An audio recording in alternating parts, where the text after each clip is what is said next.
Hey everyone, Chris here with another filler video. Today is just going to be an update to tell you guys about what's going on with the show in terms of what to expect for November and December, and just to talk about a few things that have come up lately, so let's get to it. So first let's talk about YouTube. As I'm sure a lot of you have noticed, one of the things that's happened recently for a lot of creators is that videos are getting flagged as not advertiser friendly. Now this actually traces its roots back to around the start of the year when a whole lot of advertisers pulled out of YouTube because the policies YouTube had in place for advertiser-friendly content weren't exactly being matched up with what the advertisers were expecting, so there was just like a mass exodus of them, and a lot of creators lost like half of their ad revenue or more. Now this doesn't affect me that much because I don't have a lot of ad revenue on YouTube, but this really hurt a whole lot of creators who pretty much get all of their money from ad revenue. So what ended up happening is that in order to get advertisers back, YouTube implemented this new artificially intelligent system to flag videos that it considers not advertiser friendly, which, you know, it got the advertisers back and ad revenue's gone back up since then. But what this system is doing is essentially flagging pretty much anything. Like, I mean, 90% of the stuff I upload now ultimately gets flagged as not ad friendly. However, I should point out that 100% of what I've uploaded that has been flagged has also been cleared by a manual review. So they're all properly monetized now. And that's the thing, is that there's a process that you can go through to have a manual review requested so long as your video has at least 1,000 views on it. And you can actually put in the request before you hit the 1,000 view threshold, and you may even get the review going through before you hit 1,000 views. So even if you're not at that threshold and you're a content creator, you should still get the manual review requested anyways. But the thing is that there is a lot of confusion about this. Like, some people think it's like full demonetization, but it's not. You only really lose about, the number I've seen go around is like 2/3 of the ad revenue if it's flagged that way. But again, it's something that's hit a lot of creators, but it really hasn't hit me that much because most of my income comes from Patreon support. So I just wanted to sort of just talk about that briefly. I don't really have too much more to say about it, so let's move on. Now, the next thing I want to talk about is Patreon support. You guys who have been supporting me on Patreon have been freaking amazing. Like, I mean, that's something you guys don't have to do to support me.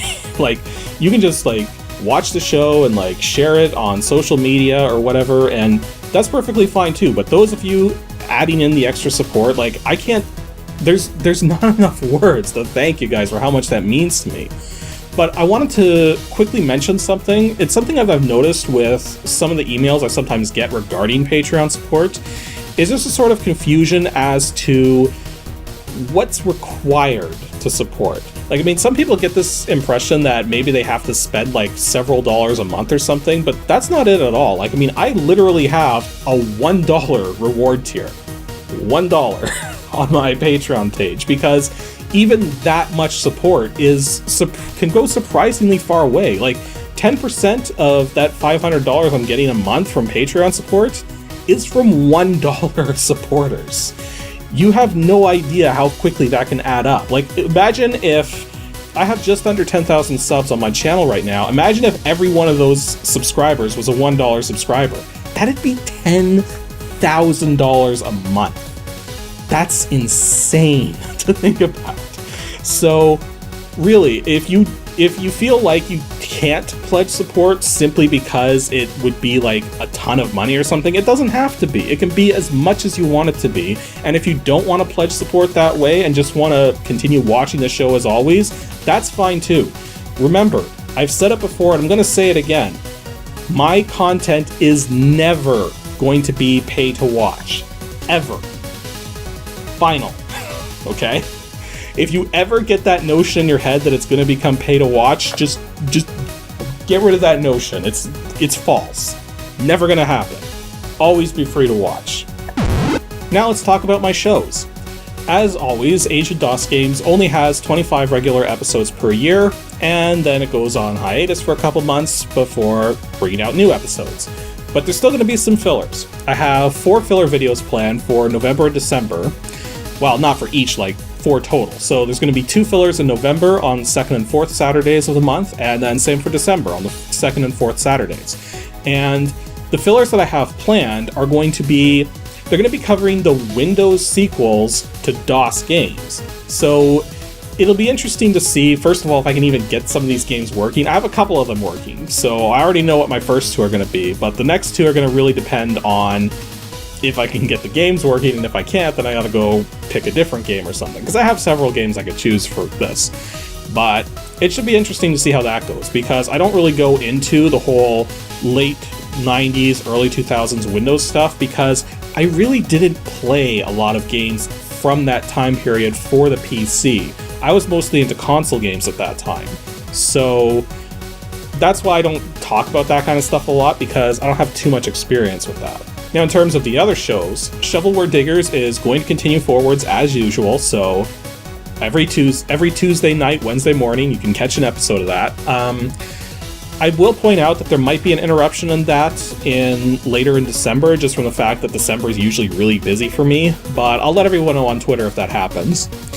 And as for my live streams, I don't know how many of you know this, but I live stream on every Sunday now. So you guys can catch that out. We recently finished System Shock 2 on the live streams, and we're probably going to be going into Diablo 2 next, although I want to play a game or two first that aren't Diablo 2, just to sort of, mix things up a bit. Now, my live streams are always on Sundays, and the time of day varies, but it's usually between 11 p.m. Eastern and 8 p.m. Eastern when I start. But you can catch the exact times from my Twitter feed. And again, I actually am on Twitter, for those of you who don't realize it, because I know in the past I've said that I'd avoid social media like the plague, but I use Twitter now. I've been doing it for a year.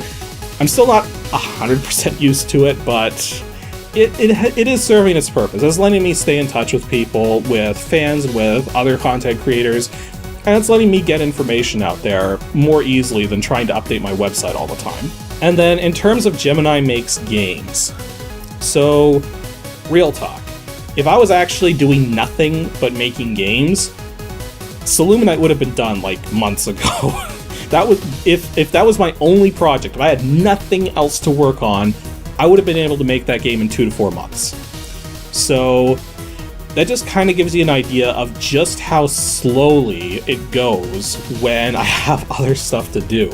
And not to mention, just making the videos themselves slows down the process of making the game. So I really haven't had the time to put together proper videos of that. And not a lot of people are watching it anyways. So what I'm going to do going forwards is I still want to finish making Pixelmusement, and I still have other games that I want to make as well.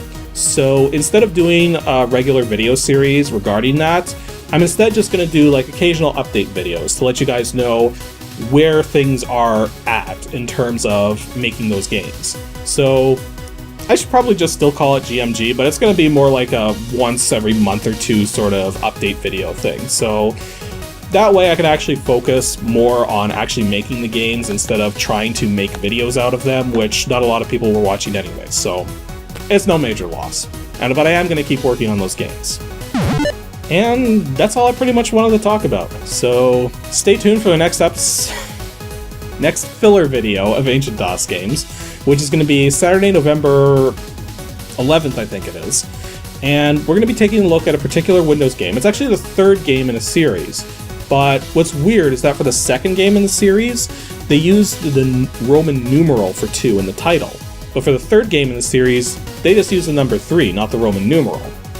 Now, that could actually be a few games, so if you think you know which game it might be, or which one it might be that I would want to cover, then be sure to send your guess to adg@pixelships.com, and stay tuned because November and December are going to have plenty of videos to watch. It's not going to be just totally blank or anything.